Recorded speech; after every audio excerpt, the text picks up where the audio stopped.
వెంకటేశాయ. గురుర్బ్రహ్మా గురుర్విష్ణుః గురుర్దేవో మహేశ్వరః గురుః సాక్షాత్ పరం బ్రహ్మ తస్మై శ్రీ గురవే నమః.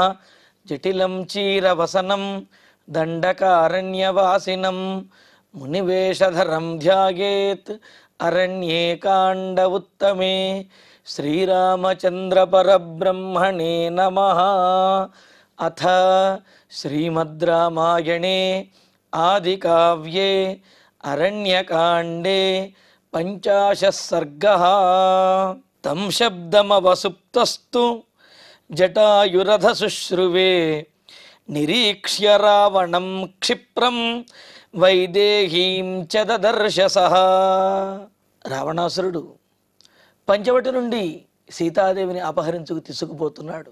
కపట వేషంలో వచ్చి మొదట సీతాదేవికి నమ్మబలికి ఆమెను అడగవలసినటువంటి ప్రశ్నలన్నీ అడిగి, ఆమె అడిగినటువంటి ప్రశ్నకు బదులుగా తాను రావణాసురుడిని అని చెప్పి తన గొప్పతనములన్నీ కూడా చెప్పుకుని రాముడిని చాలా తక్కువ చేసి మాట్లాడి తనతో పాటు వస్తే నీవు పట్టమహిషి అవుతావు అని చెప్పి సీతాదేవిని మభ్యపెట్టినా, బ్రతిమిలాడినా, బెదిరించినా, ఎన్ని రకాలుగా రావణాసురుడు చెప్పి చూచినా సీతాదేవి ఏమాత్రము రావణాసురుడిని లెక్క చేయకుండా రామచంద్రుడే గొప్పవాడు, ధనుర్ధారి అయినటువంటి రామచంద్రుణ్ణి నీవు ఎదుర్కోలేవు, కావున రాముడి భార్యనైన నన్ను అపహరించావంటే నీకు సర్వనాశనం తప్పదు అని చెప్పి హెచ్చరించింది.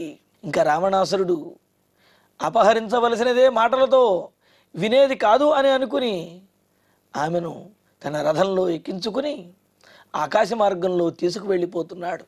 ఇంకా అప్పుడు సీతాదేవి అక్కడ ఉన్నటువంటి వనదేవతలను, చెట్లను, జంతువులను, సకల ప్రాణులను కూడా పెద్దగా పిలుస్తూ రామ లక్ష్మణ అని చెప్పి పెద్దగా విలపిస్తూ తనను రావణాసురుడు అపహరించుకుపోతున్నాడు, కావున ఆ విషయాన్ని రాముడికి తెలియజేయండి, తెలియజేసినట్లయితే రాముడు వచ్చి రావణాసురుడిని వధించి తనను మరలా రక్షించి తీసుకువెళతాడు అని అంటూ మరి అలా చుట్టూ చూస్తూ ఉంటే అల్లంత దూరంలో ఒక పెద్ద చెట్టు మీద జటాయువు కనిపించాడు. వెంటనే జటాయువుతో అంటున్నది, ఓ జటాయు, రావణాసురుడు నన్ను తీసుకువెళుతున్నటువంటి విషయాన్ని, అపహరించినటువంటి విషయాన్ని నీవు రాముడికి తెలియజేయి. నీవు నన్ను రక్షించడానికి రావచ్చునేమో, కానీ దుర్మార్గుడు, కపటమైనటువంటి బుద్ధి కలిగిన వాడు, రాక్షసుడు, మహాబలవంతుడు అయినటువంటి ఈ రావణాసురుడిని నీవు ఎదుర్కోలేవు, కావున నా కోసం నీవు ప్రాణముల మీద తెచ్చుకోవద్దు, కానీ నన్ను రావణుడు అపహరించినటువంటి విషయాన్ని మాత్రం నీవు రాముడికి తెలియజేయమని చెప్పి పెద్దగా ఆక్రోశిస్తూ జటాయువుతోటి చెప్పినది. ఇక అది విన్నటువంటి జటాయువు ఏం చేశాడో చెబుతున్నారు ఇక్కడ. మరి తనకు శక్యము కాకపోయినప్పటికీ తన శక్తి కొలది భగవంతుణ్ణి ఆరాధించాలి, భగవంతునికి అనుకూలంగా ప్రవర్తించాలి అనే విషయాన్ని జటాయువు యొక్క ప్రవర్తన ద్వారా మనం తెలుసుకోవాలి. దాసుడు, భక్తుడు భగవంతుని సేవలో తరించడము, అలా తరించడం కోసము తన పూర్తి శక్తిని వినియోగించాలి అనే విషయాన్ని ఇక్కడ జటాయు యొక్క ప్రవర్తన ద్వారా తెలుస్తున్నది. శక్తి ఉన్నంత వరకు కూడా భగవంతుని కోసం ప్రయత్నించాలి అని చెప్పి చెబుతున్నాడు ఇక్కడ. ఆ విషయాన్ని ఈ జటాయు యొక్క వృత్తాంతం ద్వారా మనం తెలుసుకుంటాము. మరి సీతాదేవిని రావణాసుడు తీసుకువెళ్ళే సందర్భంలో జటాయువు ఆ చెట్టు మీద కొంత మగతగా కనురెప్ప వేసిన వాడిలాగా అలా నిద్రపోతున్నట్లుగా ఉన్నాడు. ఎప్పుడైతే సీతాదేవి ఈ విధంగా ఆక్రోశిస్తూ అరిచిందో వెంటనే జటాయువు కళ్ళు తెరిచి చూసినటువంటి వాడై అవసుప్త, కొంచెము నిద్రించినట్లుగా ఉన్నటువంటి వాడైన ఆ జటాయువు అధతం శబ్దం శుశ్రువే, సీతాదేవి గట్టిగా ఆక్రోశించినటువంటి ఆ శబ్దాన్ని విన్నాడు. విని చూశాడు రావణాసురుడు సీతాదేవిని అలా ఎత్తుకుపోతున్నాడు రథంలో. తతః పర్వతకూటాభః తీక్ష్ణతుండః ఖగోత్తమః వనస్పతిగత శ్రీమాన్ వ్యాజహార శుభాం గిరం. ఇంకా ఎప్పుడైతే సీతాదేవిని అపహరించడం చూశాడో వెంటనే పర్వతకూటాభః, పర్వత శిఖరం వంటి ఎత్తైనటువంటి వాడంటే జటాయువు కూడా చాలా పెద్ద పక్షి అన్నమాట. తీక్ష్ణతుండ, తీక్ష్ణమైనటువంటి ముఖము కలిగినటువంటి వాడు. అదేవిధంగా నిశితమైనటువంటి ఆ తుండము, ముక్కు ఏదైతే ఉన్నదో ముఖ భాగంలో ఆ ముక్కు కలిగినటువంటి వాడు అని అన్నాడు. వనస్పతిగత, ఆ చెట్టు మీద నుంచి ఈ విధంగా ఆకాశ మార్గంలో సీతాదేవిని రథంలో తీసుకువెడుతున్న రావణాసురుణ్ణి చూచి శ్రీమాన్ ఖగోత్తమ, రాముని యందు అమితమైనటువంటి భక్తి అనే సంపద మెండుగా కలిగినటువంటి వాడైన, ఎక్కువగా కలిగినటువంటి వాడైన పక్షి శ్రేష్ఠుడైనటువంటి జటాయువు శుభాం గిరం యాజహార, మంచి మాటలను, జీవితంలో ఉపయోగపడే మాటలను, రావణాసుడికి హితవు పలికే మాటలను చెబుతూ ఉన్నాడు. ఇక్కడ హితవు పలికే మాటలు, భయపెట్టేటటువంటి మాటలు, ఈ రెండింటి ద్వారా రావణాసురుణ్ణి తనకు అనుకూలంగా చేసుకుని సీతాపహరణాన్ని ఆపుదాము అని చెప్పి జటాయువు ప్రయత్నిస్తున్నాడు. దశగ్రీవ స్థితో ధర్మే పురాణే సత్య సంశ్రయ జటాయుర్నామ నామ్నాహం గృధ్రరాజో మహాబల. 10 తలలు కలిగినటువంటి ఓ రావణ, దశకంఠ, అహం పురాణే ధర్మే స్థిత, నేనెవరినో తెలుసా?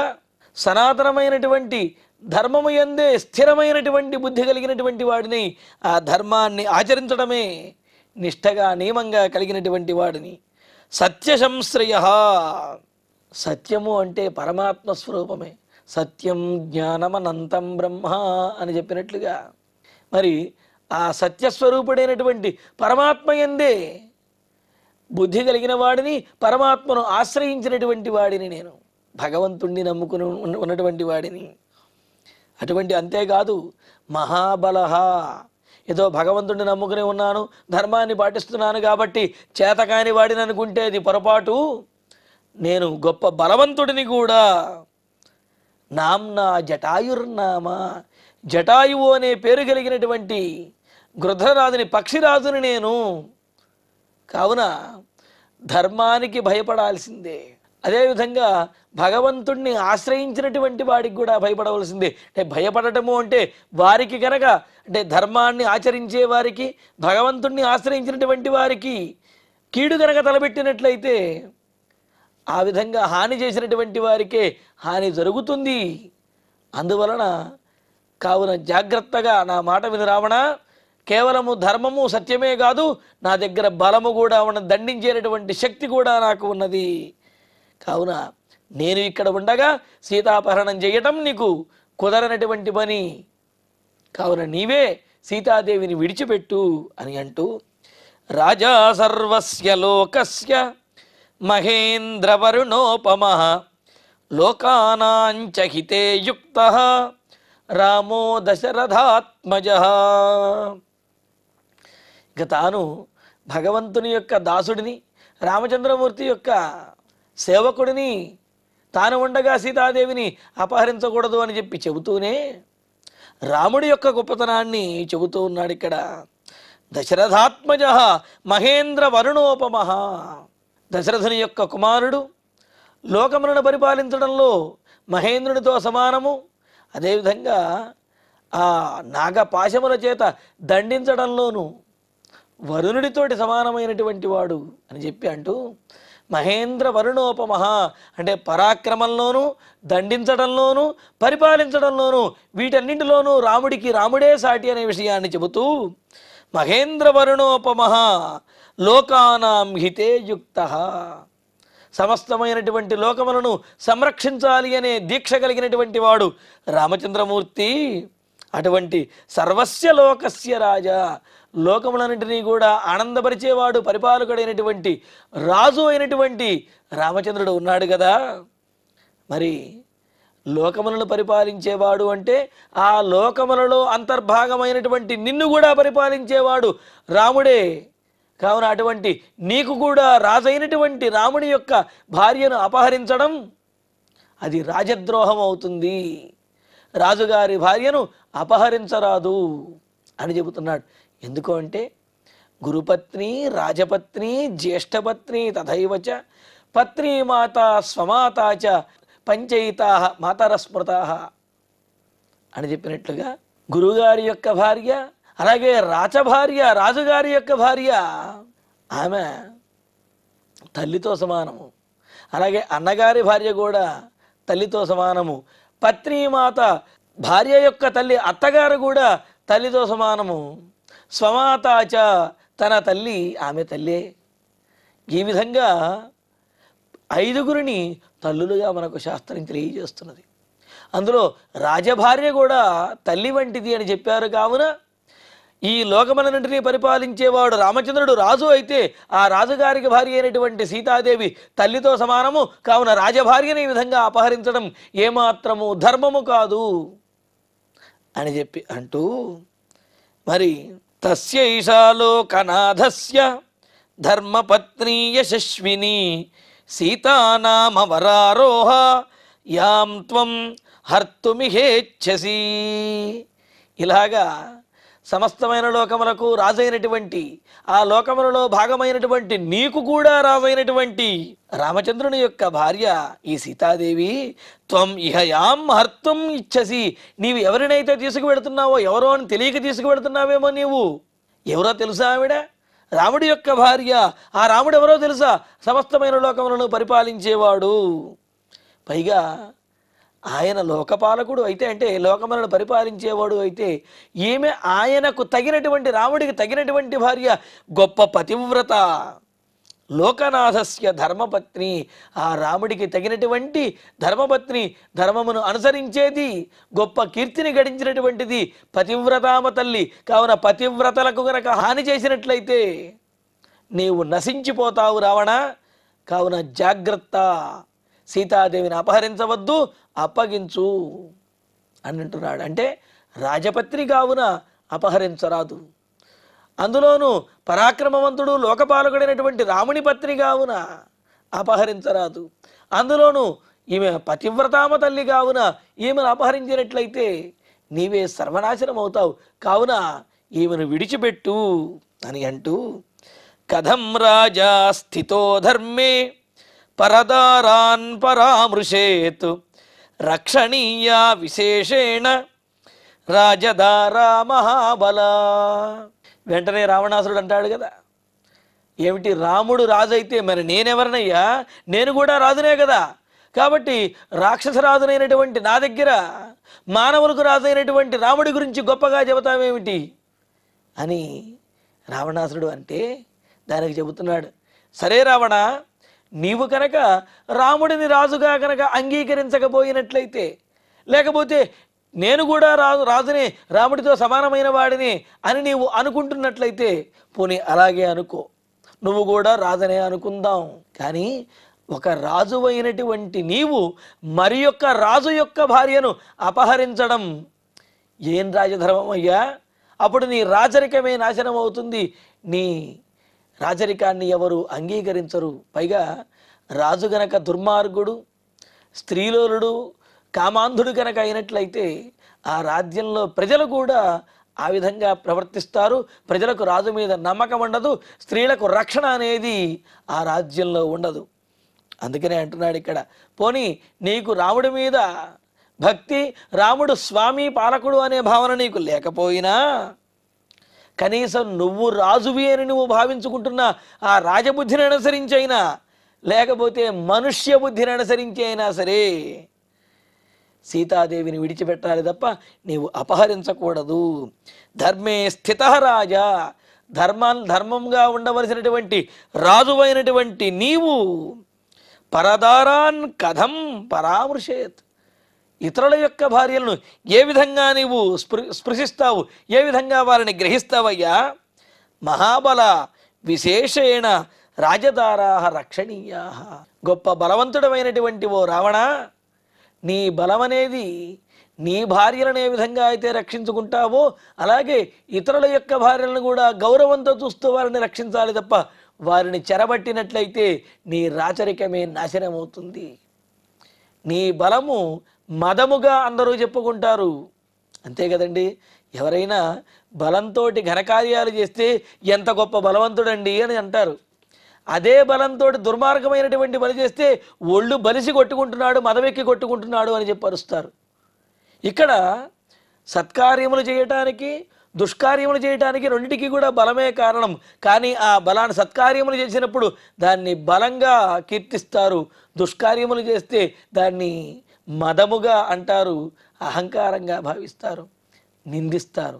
కావున రావణ, నీవు మహాబలవంతుడివే. పోనీ రాముని యందు నీకు స్వామిత్వము అంటే రాముడిని నీవు రాజుగా అంగీకరించకపోయినా సామాన్యమైనటువంటి మానవ ధర్మాన్ని చూచినా, లేకపోతే నీవు అనుకుంటున్నటువంటి రాజధర్మాన్ని చూచినా సరే ఇతరుల యొక్క భార్యలను సంరక్షించటమే రాజు యొక్క కర్తవ్యం తప్ప పరభార్యలను అపహరించడం రాజు చేయకూడనటువంటి పని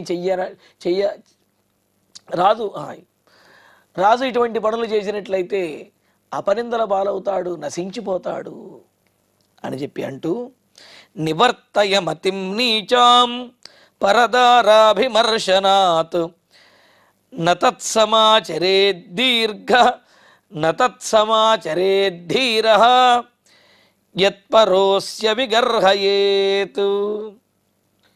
పోనీ శ్రీరాముని యందు రాజు అనే భక్తి లేకపోతే పోని, అసలు రాముడిని రాజుగా నీవు అంగీకరించి తీరాలి. ఎందుకంటే గొప్ప పరాక్రమవంతుడు, ధర్మము యందు బుద్ధి కలిగిన వాడు, సత్యము యందే సత్యమును ఎల్లప్పుడూ పరిపాలించేవాడు, గొప్ప కీర్తిమంతుడైనటువంటి రాముడిని నీవు రాజుగా అంగీకరించాలి. అలా అంగీకరించకపోగా నీవు అతని యొక్క భార్యనే, పరభార్యను ఈ విధంగా బలాత్కరించడం అనేది నీ నాశనానికే దాపురిస్తుంది అని అంటూ, పరదారాభిమర్శనాత్ నీచామతిం నివర్తయ. గొప్ప రాక్షసులకు రాజుని, విజ్ఞానవంతుడిని, పరాక్రమవంతుడిని అని చెప్పుకోవటం కాదు రావణ. ఎంతటి గొప్పవాడైనా సరే స్త్రీ వ్యామోహం గనక ఉన్నట్లయితే నశించిపోతాడు. కావున పరదారాభిమర్శనం అంటే పరస్త్రీల యందు వ్యామోహము, ఈ విధంగా పరస్త్రీలను అపహరించడం అనే బుద్ధిని నీవు మరలించుకో, ఆ బుద్ధిని మానుకో. ఎందుకంటే ధీర బుద్ధిమంతుడు, ఇతరుల చేత నిందించబడేటటువంటి, లోకమంతా కూడా దుమ్మెత్తిపోసేటటువంటి, చీకొట్టేటటువంటి పనులు ధీరుడెవడూ కూడా చెయ్యడు. అసలు ధీరుని యొక్క లక్షణం చెబుతూ అంటారు. అదేమిటయ్యా, సీతాదేవి చాలా అందంగా కనిపిస్తూ ఉన్నది, ఒంటరిగా దొరికింది, కావున నేను అపహరించేస్తున్నాను అని అనుకుంటున్నావేమో. కానీ ధీరుని లక్షణం ఏంటో తెలుసా? వికారహేతౌ సతి విక్రియంతే ఏషాం నచేతాః తయేవ ధీరాః. అంటే మనస్సు లేకపోతే ఇంద్రియములు లోబడేటటువంటి, లేకపోతే దారి తెప్పేటటువంటి పరిస్థితులు వచ్చినప్పటికీ కూడా ఆ ఇంద్రియములను, మనసుని అదుపు చేసి ఎవరైతే సన్మార్గంలో వెళతారో, ఎవరైతే దుర్మార్గాన్ని విడిచిపెడతారో వారే ధీరులు అని చెప్పి అన్నారు. మరి నీవు ధీరుడివి కాదా? ధీరులైనటువంటి వాళ్ళు బుద్ధిమాలినటువంటి ఇటువంటి పరదారాభి అంటే పరస్త్రీలను అపహరించేటటువంటి పనిని చెయ్యరు, ఇతరుల చేత నిందను పొందరు, ఇతరులు నిందించేటటువంటి పనిని ఎట్టి పరిస్థితుల్లో చెయ్యరు, వారే ధీరుడు.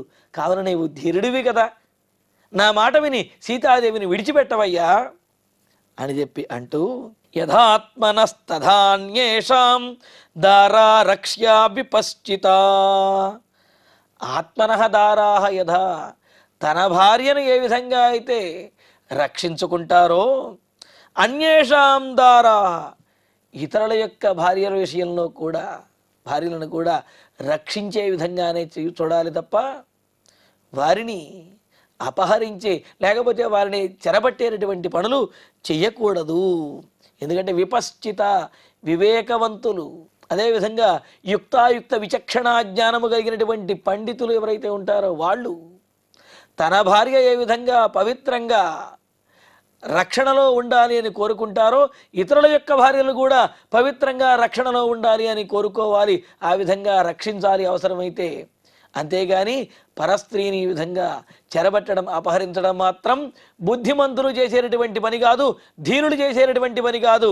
నీవే కనుక బుద్ధిమంతుడివి, ధీరుడివి కనుక అయినట్లయితే సీతాదేవిని విడిచిపెట్టేసేయి, లేకపోతే లోకము చేత నీవు నిందన పొందుతావు, అందరూ కూడా నిన్ను గర్హిస్తారు అని చెబుతూ అర్థం వా యది కామం వా శిష్టాశాస్త్రేష్వనాగతం వ్యవస్యంతి నరాజానః ధర్మం పౌలస్త్యనందన.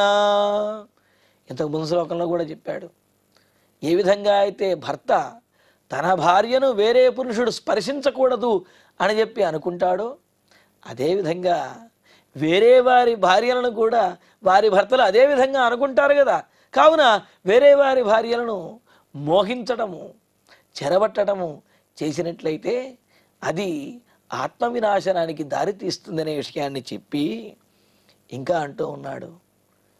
అదేమిటయ్యా, రావణాసురుడు అంటాడు కదా, కామము కలిగింది, ఆ కామాన్ని తీర్చుకోవడానికి నేను ప్రయత్నిస్తున్నాను, దీంట్లో తప్పే ఉంది, ఏ పశుపక్షాదులన్నీ చేయటం లేదా అని అంటే దానికి కూడా ఉన్నది కదా. ఆహార నిద్ర భయమైథునంచ సమానమేతత్ పశుభిర్నరాణం ధర్మోహితేషామధికో విశేష ధర్మేణ హీన పశుభి సమాన అని చెప్పి, పశువులకి మానవులకి మనుషులకి కూడా ఆహారము కానీ, నిద్ర కానీ, భయము కానీ, సాంసారిక సుఖము కానీ ఇవన్నీ పశుపక్ష్యాదులకి మనుషులకి కూడా సమానంగానే ఉంటాయి.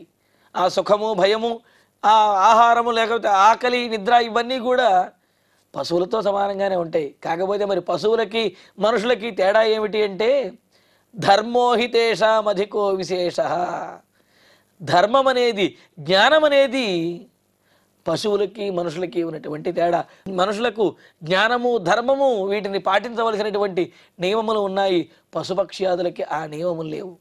ఒకవేళ మనుషులు కూడా ఈ నియమములను, ధర్మమును, జ్ఞానమును పాటించకుండా నియమాలు కనుక వదిలినట్లయితే వీళ్ళు కూడా పశువులతోటి సమానమైపోతారు. కావున ధర్మము, అర్థము, కామము ఈ మూడు నెరవేర్చవలసినదే, తీర్చుకోవలసినటువంటివే, అందులో సందేహం లేదు. కానీ అర్ధము కామములు కూడా ధర్మానుగుణంగా కనుక ఉన్నట్లయితే అప్యర్థకామో తస్యాస్తాం ధర్మాయైవతు కేవలం అని చెప్పి రఘువంశంలో చెప్పినట్లుగా అర్ధము కామము కూడా ధర్మాన్ని అనుసరించి కనుక ఉన్నట్లయితే అవి ధర్మముతో సమానమైనవి అవుతాయి, తద్వారా ధర్మము సిద్ధిస్తుంది. అలా కాకుండా ధర్మాన్ని అతిక్రమించి, ధర్మాన్ని ధిక్కరించి అర్థమును లేక ప్రయోజనమును, సొమ్మును, లేకపోతే కామమును, కామవాంఛలు తీర్చుకోవడం లాంటివి కనుక చేసినట్లయితే అవి పాపహేతువులవుతాయి అనే విషయాన్ని చెబుతూ పౌలస్త్యనందన, పౌలస్త్యుడు అంటే పులస్త్యుడు అనే అర్థం అన్నమాట. ఇక్కడ పులస్త్యుడే పౌలస్త్యుడు. కావున పులస్త్యుని యొక్క కుమారుడైనటువంటి ఓ రావణ, పౌలస్త్యనందన, శిష్టా శాస్త్రేషు అనాగతం అర్థం వా యది వా కామం. శిష్టులైనటువంటి వారు శాస్త్రంలో, ధర్మంలో చెప్పబడినటువంటి, లేకపోతే ధర్మశాస్త్రంలో అంగీకరింపబడినటువంటి అర్థమును కానీ, కామమును కానీ వాళ్ళు పొందాలి అని, లేకపోతే ఆ కోరికలు తీర్చుకోవాలి అని చెప్పి అనుకోరు. మరి అర్ధకామములు కూడా ఎలా ఉండాలి? అర్థము కానీ, కామము కానీ ధర్మశాస్త్రములలో చెప్పిన దానికి అనుగుణంగా ఉన్నట్లయితే ఈ అర్ధకామాలు కూడా ధర్మంతో సమానమైన అవుతాయి, వాటి ద్వారా అభ్యుదయం అనేది కలుగుతుంది. అలా కాకుండా ధర్మానికి వ్యతిరేకంగా ఉన్నట్లయితే కనుక వీటి ద్వారా సర్వనాశనం అనేది దాపురిస్తుంది, పాపహేతు అవుతుంది అని చెబుతున్నాడు. ఆ మాటే చెబుతూ పౌలస్త్యనందన అంటే పులస్త్య బ్రహ్మ యొక్క ఆ వంశానికి చెందినటువంటి వాడా రావణ, మరి పులస్త్య బ్రహ్మకుమారుడివి అంటే ఎలా ఉండాలి? నీవు ధర్మాన్ని అనుసరించేవాడిగా ఉండాలి నీవు. అలా కాకుండా ఆయనేమో గొప్పవాడు, ధర్మాత్ముడు, తపస్సంపన్నుడు, నీవు మాత్రం ఈ విధంగా పరస్త్రీలను అపహరించేవాడు అంటే నీకే కాదు నీ వంశానికి కూడా చెడ్డ పేరు వస్తుంది అనే విషయాన్ని తెలియజేస్తూనే శిష్టులైనటువంటి వారు ధర్మరహితమైనటువంటి, ధర్మాన్ని విడిచిపెట్టి అర్ధకామములను పొందడానికి ప్రయత్నించరు. ఎందుకు అంటే ధర్మగర్హితమైనటువంటి, లేకపోతే ధర్మాన్ని విడిచినటువంటి అర్ధకామములు నాశనమునకు దారితీస్తాయి. కాబట్టి ధర్మం న వ్యవస్యంతి, ధర్మము కానీ, అర్థము కానీ, కామము కానీ శాస్త్రసమ్మతమైతేనే శిష్టులు అనుసరిస్తారు, కానీ శాస్త్రసమ్మతం కాకపోతే ఈ అర్థకామములను, ధర్మమును వాటిని అనుసరించరు అని చెప్పి అంటూ కావున పౌలస్త్యానందన నీవు ధర్మానుగుణంగా ఉండవయ్యా అని చెబుతూ రాజా ధర్మశ్చ కామశ్చ ద్రవ్యాణాంచోత్తమో నిధి ధర్మశుభం వా పాపం వా రాజమూలం ప్రవర్తతే. రావణ, అసలు నీవు రాజుని అని చెప్పి అనుకుంటున్నావు కదా. రాజ్యంలో మొదటగా ధర్మమును అనుసరించవలసినటువంటి వాడు రాజే. రాజే కనుక ధర్మాన్ని విడిచిపెట్టేశాడు అంటే మరి ఆ పాలనలో ఉన్నటువంటి వారు ధర్మాన్ని ఎందుకు పరిపాలిస్తారు? ఆవు చేలో మేస్తుంటే దూడ గట్టును మేస్తుందా? ఇది కూడా చేలోబడి సర్వనాశనం చేస్తుంది కదా. అలాగే రాజు అధర్మంగా ఉంటే ప్రజలు ధర్మంగా ఎందుకుంటారు? వీళ్ళు కూడా అధర్మాన్ని పాలిస్తారు. అందుకనే అన్నారు కదా, రాజ్ఞి ధర్మిణి ధర్మిష్టా పాపే పాపరతా జనా రాజానమనువర్తంతే యథా రాజా తథా ప్రజా అని చెప్పి అంటూ, రాజు ధర్మాత్ముడైతే ప్రజలు కూడా ధర్మాత్ములుగా ఉంటారు. ఎందుకంటే ధర్మం తెలిసినటువంటి రాజు ధర్మాన్ని కనుక విడిచిపెట్టినట్లయితే, అంటే ప్రజలు కనుక ధర్మాన్ని విడిచిపెడితే శిక్షిస్తాడు అనే భయంతో రాజుని అనుసరించి ప్రజలు కూడా ధర్మాత్ములై ఉంటారు. రాజు కనుక పాపాత్ముడు అయినట్లయితే ఆ రాజే ధర్మాన్ని పాటించడం లేదు, పాపాలు చేస్తున్నాడు, మనం పాపం చేస్తే మాత్రం శిక్షించేటటువంటి అధికారము, నైతికమైనటువంటి అవకాశము రాజుకి ఎక్కడా? కావున రాజులాగా మనం కూడా విచ్చలవిడిగా ఉందామని చెప్పి ప్రజలు కూడా చెడిపోతారు. అందుకనే ఏ విధంగా రాజు ఉంటాడో ప్రజలు కూడా ఆ విధంగా ఉంటారని చెబుతున్నాడు. మరి నీవు అన్ని లోకములను పరిపాలించే రాజుని అని చెప్పి అనుకుంటున్నావు కదా. అటువంటి నీవు ధర్మంగా ఉన్నప్పుడే ఈ లోకంలో కూడా ధర్మం అనేది ఉంటుంది. నీవు కనుక దుర్మార్గంగా ఉన్నట్లయితే కనుక అందరూ నిన్ను నిందిస్తారయ్యా రావణ. కావున ధర్మాన్ని పాటించి సీతాదేవిని విడిచిపెట్టు అని చెప్పి జటాయువు రావణాసురుడికి హితవు పలుకుతూ ఉన్నాడు. మరి హితవు పలికిన రావణాసురుడు వినకపోతే ఇక గట్టిగా బెదిరించి ఆ తరువాత రావణాసుడితో యుద్ధానికి కూడా జటాయువు సిద్ధపడతాడు. మరి ఆ విశేషాలను తరువాతి ప్రవచనంలో తెలుసుకుందాము. ఇక ఇప్పుడు శ్లోకాలను పారాయణ చేసుకుందాము. తం శబ్దమవసుప్తస్తు జటాయురథ శుశ్రువే నిరీక్ష్య రావణం క్షిప్రం వైదేహీం చ దదర్శసః తతః పర్వతకూటాభః తీక్ష్ణతుండః ఖగోత్తమః వనస్పతిగతః శ్రీమాన్ వ్యాజహార శుభాం గిరం దశగ్రీవ స్థితో ధర్మే పురాణే సత్య సంశ్రయః జటాయుర్నామ నామ్నాహం గృధ్రరాజో మహాబలః రాజా సర్వస్య లోకస్య మహేంద్రవరుణోపమః లోకానాంచ హితే యుక్తః రామో దశరథాత్మజః తస్యేషా లోకనాథస్య ధర్మపత్ని యశస్విని సీతానామ వరారోహ యా త్వం హర్తుమిహేచ్ఛసి కథం రాజా స్థితో ధర్మే పరదారాన్ పరామృశేత్ రక్షణీయా విశేషేణ రాజదారా మహాబల నివర్తయ మతిం నీచాం పరదారాభిమర్శనాత్ నతత్సమాచరేద్ధీరః యత్పరోస్య విగర్హయేత్ యథాత్మనస్తథాన్యేషాం దారా రక్ష్యా విపశ్చితా అర్ధం వా యది కామం వా శిష్టా శాస్త్రేష్వనాగతం వ్యవస్యంతి నరాజానః ధర్మం పౌలస్త్యనందన రాజా ధర్మశ్చ కామశ్చ ద్రవ్యాణాంచోత్తమో నిధిః ధర్మశుభం వా పాపం వా రాజమూలం ప్రవర్తతే. ఇత్యార్షే శ్రీమద్ రామాయణే ఆదికావ్యే అరణ్యకాండే పంచాశే సర్గే 9 శ్లోకాః. ఇక ఇప్పుడు క్షమాప్రార్థన మంగళాంతంగా ఈనాటి ప్రవచన పారాయణ కార్యక్రమాన్ని పరిపూర్ణం చేసుకుందాం. యదక్షరపదభ్రష్టం మాత్రాహీనంతు యద్భవేత్ తత్సర్వం క్షమ్యతాం దేవ నారాయణ నమోస్తుతే. కాయేన వాచా మనసేంద్రియైర్వా బుద్ధ్యాత్మనా వా ప్రకృతే స్వభావాత్ కరోమి యద్యత్ సకలం పరస్మై నారాయణాయేతి సమర్పయామి. శ్రియః కాంతాయ కళ్యాణ నిధయే నిధయేర్ధినాం. శ్రీవేంకట నివాసాయ శ్రీనివాసాయ మంగళం.